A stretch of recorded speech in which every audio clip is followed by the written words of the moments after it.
Students, we will discuss about the important news. First news is regarding the Microsoft outage के perspective से है। Students, Microsoft का जो cloud service है उसके अंदर डिस्टरबेंस क्रिएट होने की वजह से आप देखिए कि माइक्रोसॉफ्ट का जो सर्विसेज है उसके ऊपर भी इम्पैक्ट है वो क्रिएट हुआ, और उसी का जो इम्पैक्ट है काफ़ी सारे सेक्टर्स का जो सर्विस है उसके ऊपर देखने के लिए मिला वर्ल्ड वाइड वे में। स्टूडेंट्स, अगर हम सेक्टर्स के पर्सपेक्टिव से रीड करें तो आप देखिए कि एविएशन सेक्टर के ऊपर भी इसका इम्पैक्ट हुआ। काफ़ी सारी जो फ़ोटोज़ हैं एयरलाइन सेक्टर का जो टिकट्स है उसकी फ़ोटोज़ है उसको शो किया गया, जिसके अंदर एयरलाइन इंडस्ट्री के जो वर्कर्स हैं उनके द्वारा मैनुअली वे में जो टिकट का इन्फॉर्मेशन है उसको फिल किया गया है। इसके अलावा स्टूडेंट्स आप देखिए कि नॉन बैंकिंग जो फाइनेंस कंपनीज हैं उसके ऊपर भी इसका इम्पैक्ट देखने के लिए मिला। आईटी इंडस्ट्रीज़ हैं उसके ऊपर भी इसका इम्पैक्ट हुआ। माइक्रोसॉफ्ट का जो सर्विसेज है उसके अंदर डिस्टरबेंस क्रिएट होने की वजह से।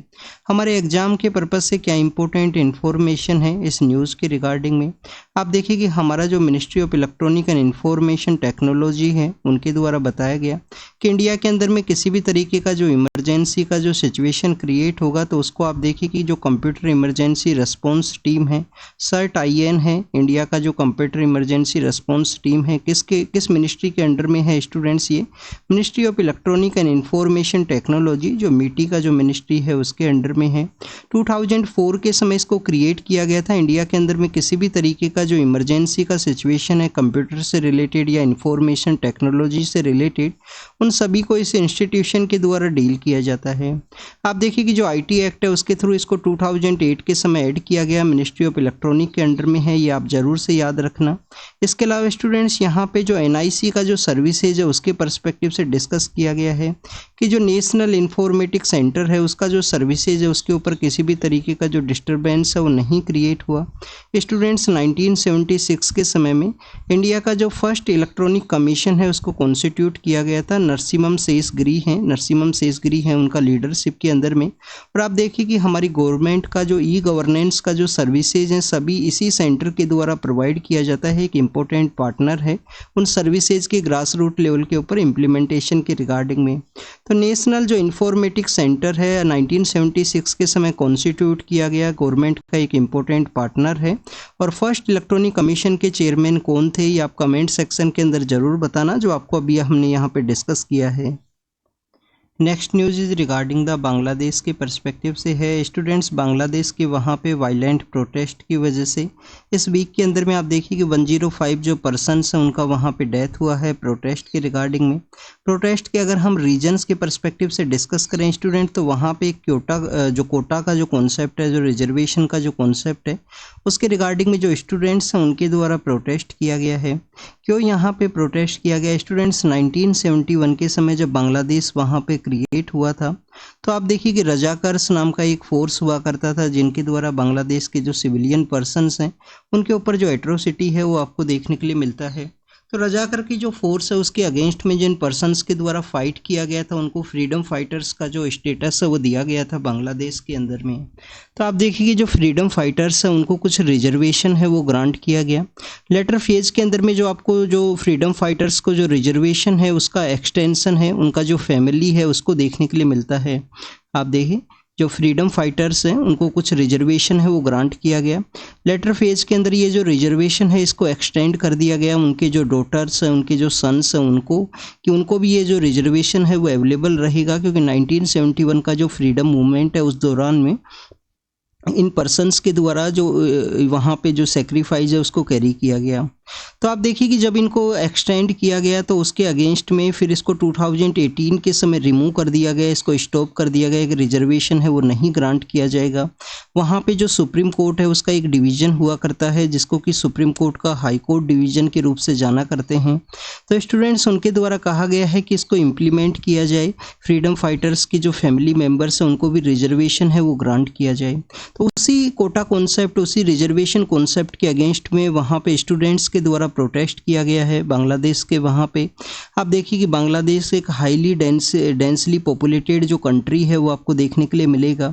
तो इसी की वजह से वहाँ के जो पर्सनस हैं उनका मीन जो एज है वो आप देखिए कि काफ़ी कम है। तो लोगों का जो एम्प्लॉयमेंट के रिगार्डिंग में जो डिमांड है कि प्रॉपर एम्प्लॉयमेंट को जनरेट किया जाए गवर्नमेंट के द्वारा, और इस तरीके से जो रिजर्वेशन का जो कॉन्सेप्ट है वो ना हो, जिससे कि मैक्सिमम हर एक सोशियो इकोनॉमिक कंडीशन से रिलेटेड जो पर्सनस हैं वो यहाँ पे एंट्री कर सके, चाहे एजुकेशन इंस्टीट्यूशंस हो या गवर्नमेंट का जो वर्किंग प्रोसेस है उसके रिगार्डिंग में। अब बांग्लादेश के पर्सपेक्टिव से हमारे एग्जाम के रिगार्डिंग में इंफॉर्मेशन को रीड करते हैं। आप देखिए कि बांग्लादेश के पर्सपेक्टिव से आपको पता होना चाहिए कि 1971 का जो इनका फ्रीडम मूवमेंट है उसके अंदर इंडिया का एक इम्पोर्टेंट रोल आपको देखने के लिए मिलता है। इंडिया का एक इम्पोर्टेंट रोल है। रिसेंटली हमने इंडिया और रसिया के पर्सपेक्टिव से रीड किया था कि जो एनुअल डिप्लोमेटिक समिट को ऑर्गेनाइज किया गया 1971 की उस वॉर के समय में, आप देखिए कि रसिया के द्वारा इंडिया को सपोर्ट किया गया कि इंडिया के द्वारा जिस तरीके से बांग्लादेश के लिबरेशन के अंदर में जो रोल प्ले किया गया। नेक्स्ट अगर हम बात करें स्टूडेंट्स, आप देखिए कि इंडिया और जो बांग्लादेश के जो रिलेशंस हैं स्ट्रेटजिक रिलेशंस भी हैं। 4096 किलोमीटर का जो बॉर्डर एरिया है वो शेयर किया जाता है बोथ कंट्रीज़ के द्वारा में। कल्चरल रिलेशंस भी हैं। इंडिया और बांग्लादेश का जो बॉर्डर एरिया है वहाँ पे आप देखिए कि इंटीग्रेटेड जो चेक पोस्ट है उसको भी सेटअप किया गया।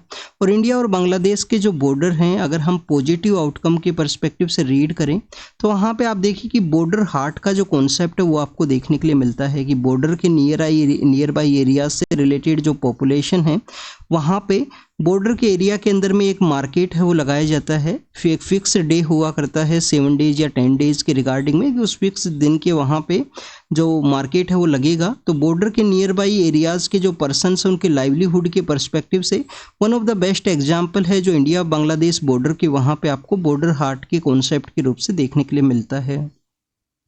इंडिया और बांग्लादेश के पर्सपेक्टिव से और क्या कुछ इंपॉर्टेंट है, आप देखिए कि रिसेंटली एक रेलवे लाइन है जिसको कि अप्रूवल किया गया है। रेलवे लाइन कौन सा है? अखूरा से अगरतला। अखूरा जो बांग्लादेश के अंदर में है, अखूरा से अगरतला का जो रेलवे लाइन है आप देखिए कि उसकी कनेक्टिविटी की वजह से इंडिया को यहाँ पे आप देखिए कि जो चिटगांव पोर्ट है, चिटगांव पोर्ट के अलावा जो मोंगला पोर्ट है, चिटगांव के अलावा जो मोंगला पोर्ट है उसका जो एक्सेसिबिलिटी है वो इंक्रीज होगा। हमारे नॉर्थ ईस्ट इंडिया के जो स्टेट्स हैं उनके साथ में भी जो कनेक्टिविटी है वो बूस्ट करने में हेल्प करेगा। इसके अलावा आप देखिए कि जो फानी रिवर है जो हमारे Sabroom town of north east India में फ्लो किया करता है, जो फानी रिवर है उसके साथ में भी एक वाटर शेयरिंग का जो एग्रीमेंट है वो किया गया। इंडिया बांग्लादेश का जो कॉन्क्लेव एक्सचेंज का भी जो एग्रीमेंट है वो भी आपको देखने के लिए मिलता है। तो ये इंडिया और बांग्लादेश के रिलेशंस के बारे में हमने यहाँ पे रीड किया। आप देखिए कि हमने यहाँ पे चिटगांव पोर्ट के बारे में रीड किया है। चिटगांव के बारे में जब भी हम रीड करते हैं स्टूडेंट्स तो आप देखिए कि इंडिया का जो फ्रीडम स्ट्रगल है 1929 के समय में, 1929-1930 के समय में एक पर्सन हुआ करते थे मास्टर सूर्य सेन। मास्टर सूर्य सेन का लीडरशिप के अंदर में कुछ समय के लिए चिटगांव को आप देखिए कि ब्रिटिश अथॉरिटीज़ से इंडिपेंडेंट है वो कर लिया गया था। वहाँ पे मास्टर सूर्य सेन के जो रिलेटेड जो पर्सन्स हैं, जो फ्रीडम उनका मूवमेंट के अंदर में जो रोल जो पर्सन्स हैं, काफ़ी सारी आपको वुमेन फ्रीडम फाइटर्स हैं, उनका रोल आपको देखने के लिए मिलता है मास्टर सूर्य सेन के साथ में। तो ये आपको पता होना चाहिए मॉडर्न इंडियन हिस्ट्री के पर्सपेक्टिव से। नेक्स्ट अगर हम रीड करें आप देखिए कि ये जो IAS ऑफिसर हैं इनके रिगार्डिंग में कुछ इनके फेक सर्टिफिकेशन का जो इश्यू है वो क्रिएट हुआ था। जब ये डिस्ट्रिक्ट ट्रेनिंग के दौरान में थे तो इनके द्वारा इनके जो सीनियर पर्सन है, आप देखिए कि जब भी आप डिस्ट्रिक्ट ट्रेनिंग के अंदर रहोगे तो आपको एक जो डिस्ट्रिक्ट कलेक्टर है उनके अंडर में जो ट्रेनिंग है उसको कंप्लीट करना होता है। वर्किंग प्रोसेस को जो स्मॉल वर्क्स हैं वो भी वहाँ पे आपको अलोकेट किए जाते हैं। सपोज कीजिए कोई पर्सन है वो प्रोटेस्ट कर रहे हैं तो आपको प्रोटेस्ट साइट के ऊपर विजिट करना है। तो उस दौरान में काफ़ी कुछ जो मिसकंडक्ट है वो इनके सामने आए थे, तो उसी के रिगार्डिंग में ये न्यूज़ है। अभी रिसेंटली UPSC के द्वारा इनके जो डॉक्यूमेंट्स हैं उनके अंदर जो फोर्जरी है उसको कैरी किया गया। तो उसी के रिगार्डिंग में आप देखिए कि इनका जो कैंडिडेचर है उसको कैंसिल किया गया है। कुछ केस है वो भी यहाँ पे इनिशिएट किया गया है UPSC के द्वारा।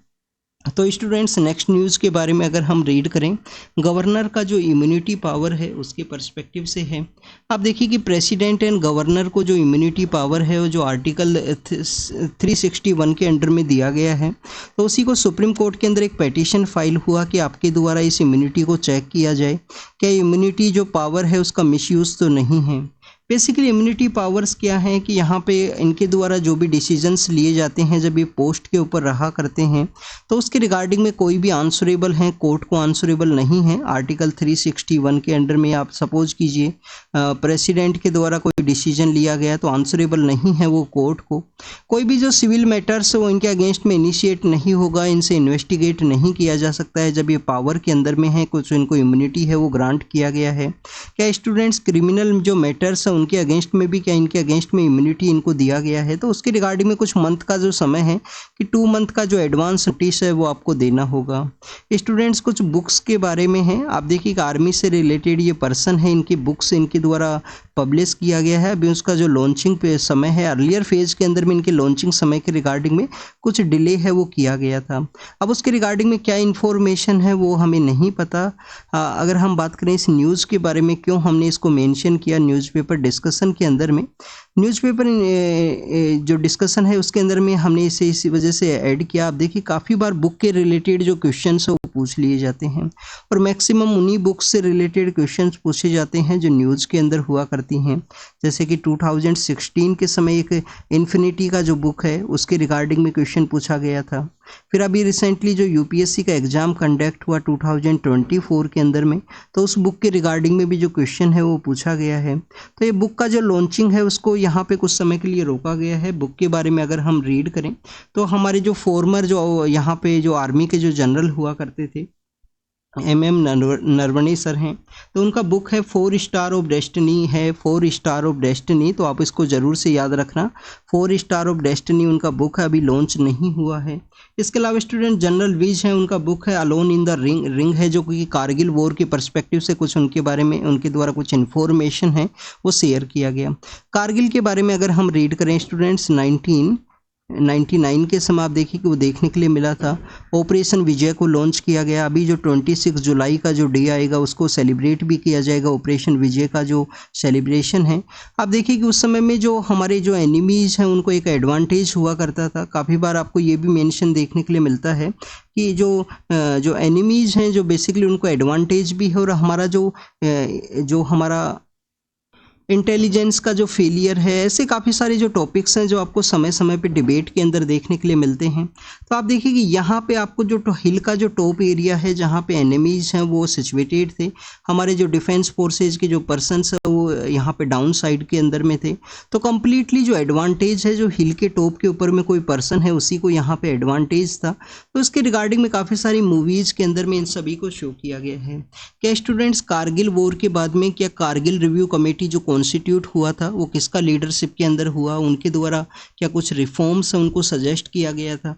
तो स्टूडेंट्स कारगिल रिव्यू कमेटी के बारे में अगर हम डिस्कस करें, के सुब्रमण्यम है जो आप देखिए कि मिलिट्री जो स्ट्रेटजीज हैं उनके पर्सपेक्टिव से काफ़ी इंपॉर्टेंट पर्सन है। के सुब्रमण्यम का जो लीडरशिप है उसके अंदर में देखने के लिए मिलता है उनका जो हमारा जो कारगिल रिव्यू कमेटी है, और उनके द्वारा काफ़ी सारे जो रिफॉर्म्स हैं वो भी सजेस्ट किए गए थे कि हमें किस तरीके से हमारे डिफेंस सेक्टर के अंदर जो रिफॉर्म्स हैं उनको कैरी करना है। Students next news is regarding the हमार के जो कुछ जो ट्राइबल जो कम्युनिटी से रिलेटेड जो पर्सन्स हैं उनका आप देखिए कि रिसेंटली एक एनकाउंटर के अंदर में डेथ हुआ था। तो उसी के रिगार्डिंग में उनके जो पर्सन्स हैं जो फैमिली मेम्बर हैं उनके द्वारा एक कस्टोडियल डेथ के पर्सपेक्टिव से जो कंप्लेंट है वो फाइल किया गया।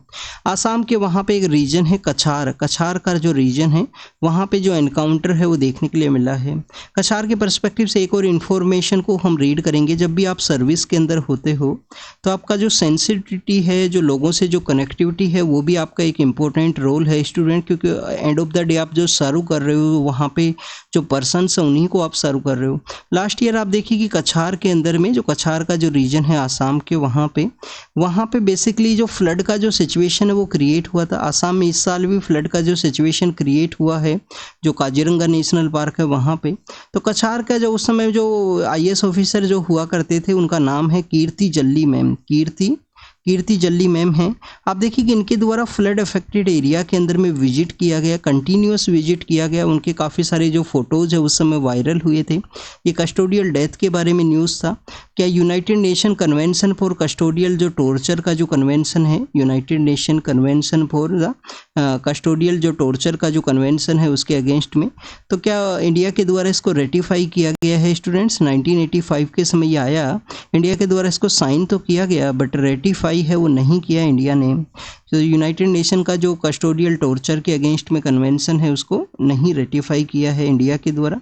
इसी वजह से आप देखिए कि काफ़ी सारे कंट्रीज़ के द्वारा इंडिया के अंदर में जो पर्सन्स उनको नहीं सेंड किया जाता है, क्योंकि वहाँ पे इंडिया के जो काफ़ी सारे जो टॉर्चर या कस्टोडियल डेथ की जो टॉपिक्स जो आपको केसेज हैं वो देखने के लिए मिलते हैं। यूपीएससी के जो चेयरमैन हैं मनोज सोनी सर, उनके द्वारा क्विट किया गया है। आप देखिए कि इनका जो टेन्योर है उसके लिए काफ़ी कुछ समय बचा था।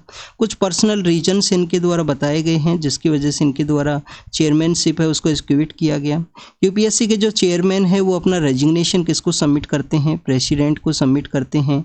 अपॉइंट किसके द्वारा किया जाता है? प्रेसिडेंट के द्वारा अपॉइंट किया जाता है। यूपीएससी के आर्टिकल्स के बारे में बताइए। कॉन्स्टिट्यूशनल बॉडी है। आर्टिकल 315 से लेकर 323 तक जो आर्टिकल्स हैं वो यूपीएससी के रिगार्डिंग में हैं। हमारे कॉन्स्टिट्यूशन के किस पार्ट के अंदर में हैं स्टूडेंट्स? 14th पार्ट के अंदर में। कॉन्स्टिट्यूशन का जो हमारा 14th पार्ट है वहाँ पे आपको यूपीएससी या स्टेट पब्लिक सर्विस कमीशन के रिगार्डिंग में जो आर्टिकल्स हैं वो देखने के लिए मिलते हैं। अब आप देखिए कि ऑल इंडिया सर्विस जिसके रिगार्डिंग में रिक्रूटमेंट किया जाता है, ऑल इंडिया सर्विस जो है वो कहाँ पर मेंशन की गई है? आर्टिकल 312 के अंदर में ऑल इंडिया सर्विस के बारे में मेंशन है। क्या स्टूडेंट्स हमारे यहाँ पे किसी भी पर्सन के द्वारा सर्विस से जो रिमूव करने का जो प्रोसीजर है, किसी के द्वारा सर्विस के अंदर में एंटी कंट्री एक्टिविटीज़ को कैरी किया गया या कंट्री की कुछ इन्फॉर्मेशंस को शेयर कर दिया गया, तो उन पर्सनस को यहाँ पे रिमूव करने का जो आर्टिकल है वो कौन सा है स्टूडेंट्स? आर्टिकल 311 के बारे में आप ज़रूर से रीड करना। इसके पर्सपेक्टिव से, रिमूवल के पर्सपेक्टिव से जो इन्फॉर्मेशन है उसको वहाँ पे मेंशन किया गया। चेयरमैन के पर्सपेक्टिव से हम रीड करते हैं तो 65 और 6 ईयर, क्या तो 65 का एज कंप्लीट हो या 6 ईयर का उनका टेन्योर कंप्लीट हो तो उस समय में उनके द्वारा रिजाइन किया जा सकता है, उनके द्वारा ऑफिस है उसको वैकेंट किया जाएगा। ये मैक्सिमम टर्म है, उससे पहले भी रेजिग्नेशन के थ्रू अपना जो ऑफिस है उसको ये वैकेंट कर सकते हैं। इसके अलावा स्टूडेंट्स अगर हम रीड करें, क्या रीअपॉइंटमेंट का जो कॉन्सेप्ट है वो है यहाँ पे? यूपीएससी के चेयरमैन को रीअपॉइंटमेंट का जो कॉन्सेप्ट है वो नहीं है। नेक्स्ट अगर हम बात करें स्टूडेंट्स, नोएडा के वहाँ पे एक विलेज है, जब नोएडा विलेज की तरह हुआ करता था, आप देखिए कि उसके नियर बाई जो विलेज हैं वो अर्बन एरियाज़ के अंदर कन्वर्ट नहीं हुए थे। तो निठारी नाम का जो विलेज है वहाँ पे काफ़ी सारे जो चिल्ड्रंस हैं उनका मिसिंग का जो रिपोर्ट है वो सामने आया था। ये 2004-5 के समय का बात है, 5-6 के समय का बात है। तो आप देखिए कि उनको जो निठारी जो किलिंग के अंदर में जो पर्सनस हैं उनको बेसिकली हाई कोर्ट के द्वारा, जो स्टेट का जो हाई कोर्ट है उनके द्वारा एक्विट किया गया था। तो उसी के अगेंस्ट में सुप्रीम कोर्ट के अंदर पिटीशन फाइल हुआ है। क्या उनको एक्विट कर दिया गया? उनको एक्विट कर दिया गया, तो क्या किसी के द्वारा भी वहाँ पे जो चिल्ड्रंस का जो किलिंग है वो नहीं किया गया? चिल्ड्रंस के जो वहाँ पे एविडेंस मिले थे, जो कंकाल मिले थे, तो क्या किसी के द्वारा भी नहीं किया गया? तो ऐसे इस तरीके से सुप्रीम कोर्ट के अंदर एक पिटीशन है जिसको कि यहाँ पे सुना जाएगा। स्टूडेंट्स इसके रिगार्डिंग में आपको एक इन्फॉर्मेशन होना चाहिए, क्यों लंबे समय के अंदर में कोई भी क्रिमिनल है उसको एक्विट कर दिया जाता है? क्योंकि हमारी जो इन्वेस्टिगेशन एजेंसीज हैं, आप देखिए कि एविडेंस बेसिस के ऊपर हमारे जो कोर्ट्स हैं वो रोल प्ले किया करते हैं। एविडेंस आपके पास में होना चाहिए। इस केस के अंदर भी जो एविडेंस का जो मिसिंग है वो आपको देखने के लिए मिलता है। हमारा जो क्रिमिनल सेक्टर है, क्रिमिनल जो सेक्टर है उसके अंदर में आप देखिए कि रिफॉर्म्स के रिगार्डिंग में कमेटी कॉन्स्टिट्यूट हुआ था जिसको कि हम मलीमत कमेटी के नाम से जानते हैं। मालीमत कमेटी है, मालीमत कमेटी के द्वारा सजेस्ट किया गया था कि हमारा जो क्रिमिनल सेक्टर है या जो इन्वेस्टिगेशन का जो सेक्टर है उसके जो इनिशियल आवर्स हुआ करते हैं, कोई भी क्राइम है उसकी जो इनिशियल आवर्स हैं, आप देखिए कि यहाँ तो कंकाल मिले थे, इन्वेस्टिगेशन को कैरी किया गया, तो क्राइम तो काफ़ी पहले वहाँ पे कमिट हो चुका था। नेक्स्ट अगर हम बात करें, कोई भी क्राइम कमिट हुआ है उसका जो इनिशियल फेज हुआ करता है, इनिशियल 1 आवर 2 आवर या 5 आवर्स का जो समय है जब इन्वेस्टिगेशन एजेंसीज के द्वारा वहाँ पे इन्वेस्टिगेट किया जाता है, वो वन ऑफ द इम्पोर्टेंट हुआ करता है। कोई भी एविडेंस है उसके कलेक्शन के रिगार्डिंग में, तो इसी के पर्सपेक्टिव से आपको काफ़ी बार देखने के लिए मिलता है कि हर एक जो स्मॉल ब्लॉक्स हैं वहाँ पे आप देखिए कि फोरेंसिक का जो टीम्स है वो होना चाहिए। हर एक केस के अंदर में अगर इनिशियल फेज के अंदर कॉन्स्टेबल्स हैं उनके द्वारा अप्रोच किया गया है किसी भी केस को, तो यहाँ पे मोर चांसेस हैं कि आप देखिए कि वहाँ पे जो एविडेंस है उनका एविडेंस है वो बेसिकली बेसिक पर्पस से उसको कलेक्ट ना किया जाए। क्राइम सीन है उसको कम्प्लीटली वहाँ पे जो एविडेंस है उसका कलेक्शन ना हो, क्राइम सीन को यहाँ पे डिस्टर्ब कर दिया जाए। तो ऐसी काफ़ी सारी न्यूज़ हैं जो आपको क्रिमिनल सेक्टर के पर्सपेक्टिव से हमारा जो क्राइम उसके रिफॉर्म के रिगार्डिंग में है। नेक्स्ट आप देखिए कि राइट टू इन्फॉर्मेशन के बारे में है। एजुकेशन हमारा एक फंडामेंटल राइट भी है। कौन सा फंडामेंटल राइट है आप देखिए, आर्टिकल 21A के अंडर में उसको मेंशन किया गया है एजुकेशन के पर्सपेक्टिव से। राइट टू इन्फॉर्मेशन जिसको कि 2009 के समय लाया गया कि हमारे यहाँ पे कुछ ऐसी फैमिलीज़ हैं जिनकी सोशियो इकोनॉमिक कंडीशन नहीं है, उन पर्सनस को हर एक अच्छे स्कूल के अंदर में, चाहे वो प्राइवेट स्कूल हो, उसके अंदर में उनको रिक्रूट है वो किया जाएगा। और students recruit basically means education है वो ग्रांट किया जाएगा। और उनका जो फीस है, जो उनका फीस है वो किसके द्वारा रीइम्बर्स किया जाएगा, स्टेट गवर्नमेंट के द्वारा उसको रीइम्बर्स किया जाएगा उन स्कूल्स को। तो हर एक स्कूल के अंदर में आपको राइट टू एजुकेशन का जो कॉन्सेप्ट है उसके थ्रू देखने के लिए मिलता है। फंडामेंटल राइट भी है। किस कॉन्स्टिट्यूशन अमेंडमेंट एक्ट के थ्रू फंडामेंटल राइट के रूप से ऐड किया गया, 86 कॉन्स्टिट्यूशन अमेंडमेंट एक्ट के थ्रू में। क्या यहाँ पे एज का क्राइटेरिया है एजुकेशन के पर्सपेक्टिव से 6 to 14 के जो बच्चे हैं उनको एजुकेशन का जो राइट है वो दिया गया है फंडामेंटल राइट के रिगार्डिंग में। अब आप इसका केस है वो ज़रूर से याद रखना कि किस केस के थ्रू में आपको ये जो एजुकेशन का जो बेसिक पर्पज़ है वो देखने के लिए मिलता है। तो स्टूडेंट जब भी हम एजुकेशन के बारे में रीड करते हैं तो एक 92 के समय केस आता है मोहिनी जैन केस। 92 के समय का एक केस है मोहिनी जैन केस। मोहिनी जैन केस है। मोहिनी जैन केस के अंदर में आपको एजुकेशन के पर्सपेक्टिव से मेंशन है वो देखने के लिए मिलेगा। फिर आप देखिए कि उसके बाद में आपको उन्नी कृष्णन का एक केस है 1993 के समय में। उन्नी कृष्णन एक केस है जिसके थ्रू आपको ये जो बेसिक जो यहाँ पे फंडामेंटल राइट एजुकेशन का होना चाहिए। अब एजुकेशन के पर्सपेक्टिव से अगर हम रीड करें फंडामेंटल राइट के अंदर में कौन सा आर्टिकल है स्टूडेंट्स, आर्टिकल 21A है। क्या एज का क्राइटेरिया यहाँ पे 6 to 14 है एज का क्राइटेरिया। हमारा जो DPSP है जो पार्ट 4 है, DPSP directive principle of state policy, इसके अंदर में कौन सा आर्टिकल है ये आपको कमेंट सेक्शन के अंदर बताना है। यहाँ पे एज का जो क्राइटेरिया है वो क्या है, एज का क्राइटेरिया क्या है यहाँ पे 0 to 6 है। क्या स्टेट का जो रिस्पॉन्सिबिलिटी है वो 0 to 6 का है। अर्ली जो चाइल्डहुड एजुकेशन है क्या उसी का रिस्पॉन्सिबिलिटी है स्टेट का। और फंडामेंटल ड्यूटी, आप अगर पेरेंट हो किसी भी बच्चे के तो आपका रिस्पॉन्सिबिलिटी है उस बच्चे को बेसिक एजुकेशन है वो ग्रांट किया जाए। इसको भी 86 कॉन्स्टिट्यूशन अमेंडमेंट एक्ट के थ्रू ऐड किया गया था। और 6 to 14 का जो एज है वो यहाँ पे देखने के लिए मिलता है। आर्टिकल 51A के अंडर में जो लास्ट फंडामेंटल ड्यूटी जिसको ऐड किया गया वो आपको एजुकेशन के रिगार्डिंग में देखने के लिए मिलेगा। तो DPSP का जो आर्टिकल है वो कमेंट सेक्शन के अंदर आप बताना। आर्टिकल क्या 45 है, आर्टिकल 45 के अंदर में क्या यहाँ पे एजुकेशन के पर्सपेक्टिव से मेंशन किया गया। इसके अलावा स्टूडेंट्स आपको तपस मजूमदार कमेटी हैं, काफ़ी सारी जो कमेटीज़ हैं वो आपको देखने के लिए मिलती हैं एजुकेशन के पर्सपेक्टिव से। नेक्स्ट अगर हम बात करें आसाम के पर्सपेक्टिव से है। आप देखिए कि आसाम के अंदर में कौन सा जो डायनेस्टी है वो रूल किया करता था। अहोम डायनेस्टी का जो रूल है वो आपको देखने के लिए मिलता है।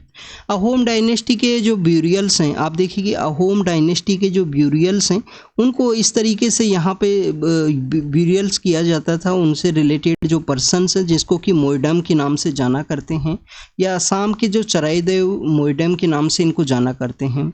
काफ़ी बार हमारे नॉर्थ ईस्ट इंडिया के या इंडिया के पिरामिड है उसके रूप से भी इनको जाना करते हैं स्टूडेंट्स। इंडिया के नॉर्थ ईस्ट इंडिया के या इंडिया के जो पिरामिड हैं उसके रूप से भी। अहोम डायनेस्टी के बारे में अगर हम रीड करें 12th से 13th सेंचुरी के समय में ये आपको जो इसका ओरिजिनेशन है वो देखने के लिए मिलता है।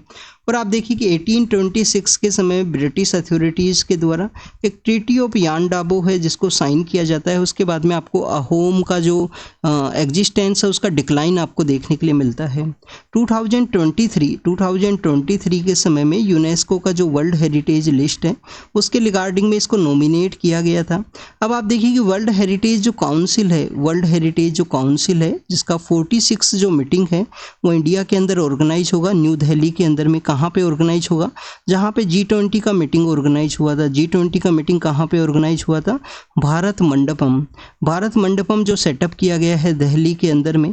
आप देखिए कि भारत मंडपम का जो कॉन्सेप्ट है वो हम कहाँ से इंस्पायर करते हैं। भारत मंडपम का जो कॉन्सेप्ट है हम इंस्पायर करते हैं 12th सेंचुरी के एक पर्सन हुआ करते थे कर्नाटका के, वहाँ पे भास्वना।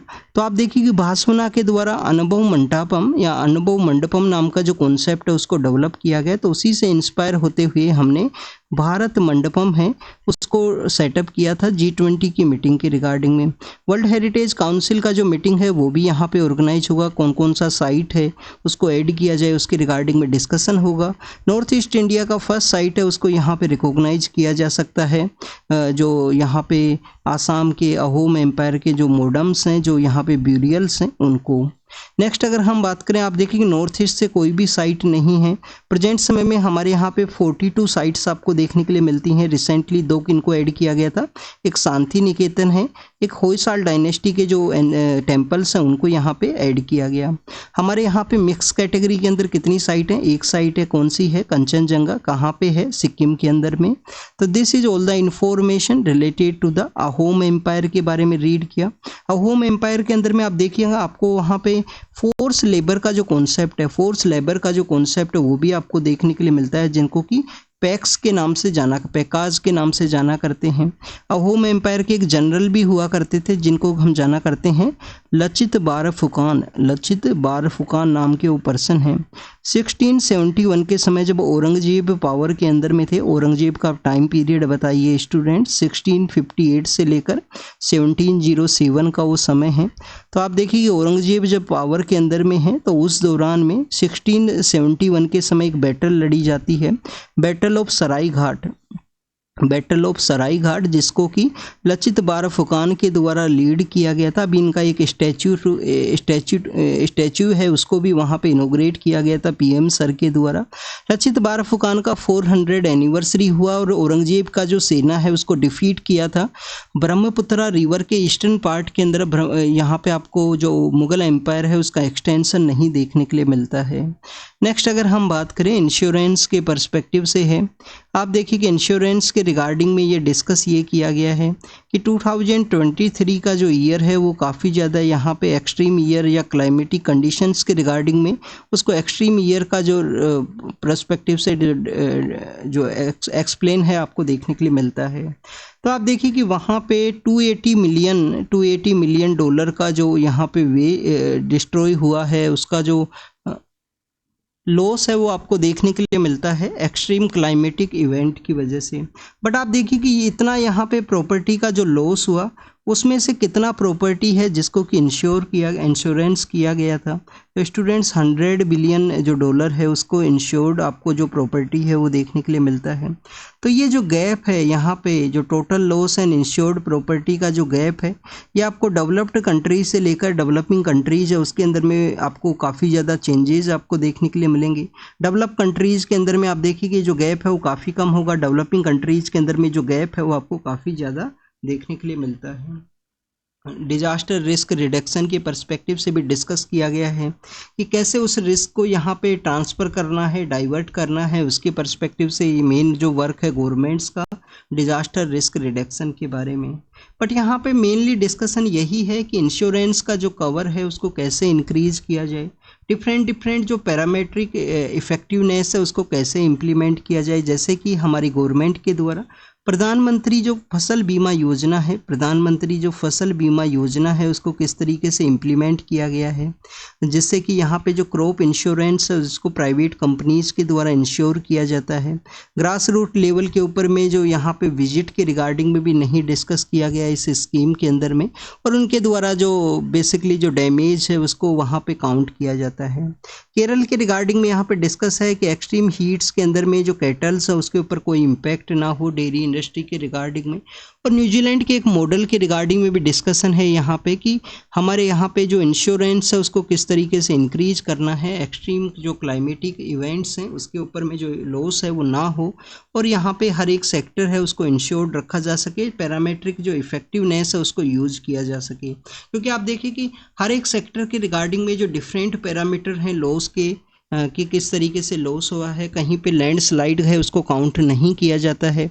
कहीं पे अगर हम बात करें कि आप देखिए कि यहाँ पे जो एक्सट्रीम रेनफॉल है उसको काउंट नहीं किया जा सकता है। तो हर एक सेक्टर के अंदर में पैरामेट्रिक जो इंश्योरेंस है उसका ज़रूरत है, और हर एक सेक्टर के पर्सपेक्टिव से। कर्नाटका के डिसीजन के बारे में है, कर्नाटका के डिसीजन के बारे में है कि लोकल पर्सन्स को क्या दिया जाएगा, कोटा है, रिजर्वेशन है, वो दिया जाएगा वहाँ पे सिचुएटेड इंडस्ट्रीज़ के द्वारा। मैनेजमेंट पोस्ट के अंदर में 50%, नॉन मैनेजमेंट के अंदर में 70%। मैनेजमेंट में 50 है, नॉन मैनेजमेंट में आप देखिए कि 70% है। नेक्स्ट, अगर कौन पर्सन है जिनको कि लोकल का यहाँ पे क्राइटेरिया है, कन्नड़न जो कनेडियन लैंग्वेज है उसका एक्सपीरियंस हो, 15 ईयर का समय हो चुका हो वहाँ पे रहते हुए उन पर्सन्स को, रीडिंग एंड राइटिंग के पर्सपेक्टिव से जो कनेडियन लैंग्वेज है उसका उनके पास में सर्टिफिकेट हो। नेक्स्ट, आप देखिए कर्नाटका के अंदर ही बोर्न हुए हों उन पर्सन्स को इस तरीके से रिजर्वेशन देने की बात की गई। प्रोटेस्ट देखते हुए कर्नाटका गवर्नमेंट के द्वारा बिल को रोक दिया गया है। क्या इस तरीके के जो डिसीजंस है वो सही हैं? आप देखिए कि सही तो नहीं है। अगर हम बात करें आर्टिकल 16 का जो क्लोज 3 है, तो 16 के क्लोज 3 के वायलेशन के रूप से इसको देखा गया है कि यहाँ पे जो लोकल जॉब्स क्रिएट की गई हैं। तो आप देखिए कि जो लॉ मेकिंग पावर है, रेजिडेंट्स का जो लॉ मेकिंग पावर है वो किसके पास में है, पार्लियामेंट के पास में है। तो पार्लियामेंट के पास में पावर है, स्टेट लेजिस्लेचर के द्वारा इस तरीके से नहीं किया जा सकता है। क्या इससे पहले भी स्टेट लेजिस्लेचर्स के द्वारा किया गया है स्टूडेंट? तो आप देखिए कि आंध्र प्रदेश के द्वारा 2019 के समय एक लॉ है उसको फ्रेम किया गया था। हरियाणा के द्वारा 2020 के समय किया गया। बाद में ये इन लॉज के रिगार्डिंग में जो आपको कोर्ट्स के अंदर में उनका जो नल एंड वॉइड है वो डिक्लेयर किया गया है कोर्ट्स के द्वारा। आप देखिए कि हाई कोर्ट्स के द्वारा या कोर्ट्स के द्वारा माना गया कि आर्टिकल जो 14 है, आर्टिकल 14 जो इक्वलिटी का आर्टिकल है, आर्टिकल 19 की हर एक इंडियन सिटीजन को यहाँ पे राइट है कि थ्रू आउट द कंट्री वो मूव कर सकता है। तो उस पर्सन उनकी जो ये राइट्स है उसको ये वायलेट करता है। ये इस तरीके से जो डिस्क्रिमिनेटरी अप्रोच है, लेवल प्लेइंग फील्ड है उसको भी एंड करेगा। और आप देखिए कि यहाँ पे जो अगर हमारे किसी कंट्री के किसी स्टेट के अंदर में अनएम्प्लॉयड पर्सन ज़्यादा हैं, वो दूसरे एरिया के अंदर अप्रोच करते हैं, तो हमारा जो यूनिटी एंड सोवर्निटी का जो कॉन्सेप्ट है उसको भी ये वायलेट करता है, जिसके अंदर में आप देखिए कि इसी वजह से इस डिसीजन के रिगार्डिंग में डिस्कशन है। जो कर्नाटका गवर्नमेंट है उसके द्वारा इस डिसीजन को रोका गया। वियतनाम के जो पॉलिटिकल लीडर है उनका डेथ हुआ है, एग्जाम के पर्पज से इंपॉर्टेंट है नहीं है। 1000 ऑफ पर्सन्स प्रोटेस्ट कर रहे हैं मिलिट्री ऑपरेशंस के रिगार्डिंग में पाकिस्तान के वहाँ पे, वो भी इम्पोर्टेंट नहीं है। रसिया के आप देखिए कि रसिया के वहाँ पे एक रिपोर्टर है जिसको कि यहाँ पे एस्पियोनेज के चार्ज के बेसिस पे कन्विक्ट किया गया है, वो भी इम्पोर्टेंट नहीं है। कंटिन्यूस इस तरीके की न्यूज़ आपको देखने के लिए मिलती है। और ईरान का कुछ वेपन डेवलपमेंट के रिगार्डिंग में यूएस के जो लीडर्स हैं उनके द्वारा कुछ डिस्कस किया गया है। ईरान का लोकेशन हमने कल भी उसको रीड किया था एग्जाम के पर्पज से, वो भी इम्पोर्टेंट नहीं है। प्रेसिडेंट इलेक्शन यूएसए के उसके रिगार्डिंग में है, तो आप देखिए कि वो अभी कंटिन्यूस प्रोसेस है। ये कंटिन्यूस न्यूज़ आपको 4 to 5 मंथ्स तक देखने के लिए मिलेगा। नेक्स्ट, अगर हम बात करें होती रिबेलियंस के बारे में है, कहाँ पे है, रेड सी का जो पार्ट है जहाँ पे यमन सिचुएटेड है, यमन का जो सदर्न पार्ट है यहाँ पे, उनके द्वारा इजराइल के वहाँ पे एक जो ड्रोन है उससे अटैक किया गया। अब आप देखिए काफ़ी ज़्यादा लेंदी एरिया हो गया जहाँ पे इनके द्वारा अटैक किया गया है। ये देखिए कि सपोज कीजिए कि सिनाई पेनिनसुला है, यहाँ पे जो इजराइल है वो सिचुएटेड है। इजराइल का जो तेल अवीव है वो यहाँ पे है, तेल अवीव के वहाँ पे अटैक हुआ है। तो आप देखिए जिसके अंदर एक पर्सन का भी डेथ हुआ, कुछ लोग यहाँ पे वाउंडेड हुए हैं। अगर हम बात करें क्या इजराइल का जो एयर डिफेंस सिस्टम है, जिसके लिए इजराइल जाना जाता है एयर डिफेंस सिस्टम की वजह से, जिसको कि हम किसके नाम से जाना करते हैं, आयरन डोम, क्या एयर डिफेंस सिस्टम भी यहाँ पे कम्प्लीटली फेलियर हुआ है जो यमन के वहाँ से अटैक किया गया? क्योंकि आप देखिए यहाँ पे यमन है, यमन के यहाँ पे आपको सऊदी अरेबिया देखने के लिए मिलेगा। फिर आपको स्टूडेंट्स यहाँ पे आपको जो जॉर्डन का जो पार्ट है वो भी आपको देखने के लिए मिलता है। और फिर आप देखिए कि सिनाई पेनिनसुला, यहाँ पे जो गल्फ ऑफ अकाबा है, यहाँ पे जो सिचुएटेड है कम्प्लीटली जो इजराइल है वो काफ़ी ज़्यादा डिस्टेंस है। तो एयर डिफेंस सिस्टम उसके फेलियर के रिगार्डिंग का ये जो इन्फॉर्मेशन है कि आयरन डोम है उसका भी फेलियर हुआ, उसके द्वारा भी इंटरसेप्ट नहीं किया गया इस ड्रोन को। तो this is all about the today's newspaper discussion, जिसको हमने रीड किया, रिवाइज किया। आप भी इसको रीड एंड रिवाइज कीजिए। जो भी इन्फॉर्मेशन आपको मिला है उसको नोट डाउन जरूर से करना, आपके एग्जाम के पर्पज़ से इम्पोर्टेंट है सभी इन्फॉर्मेशन जो यहाँ पे डिस्कस की गई हैं। तो thank you students, thank you very much.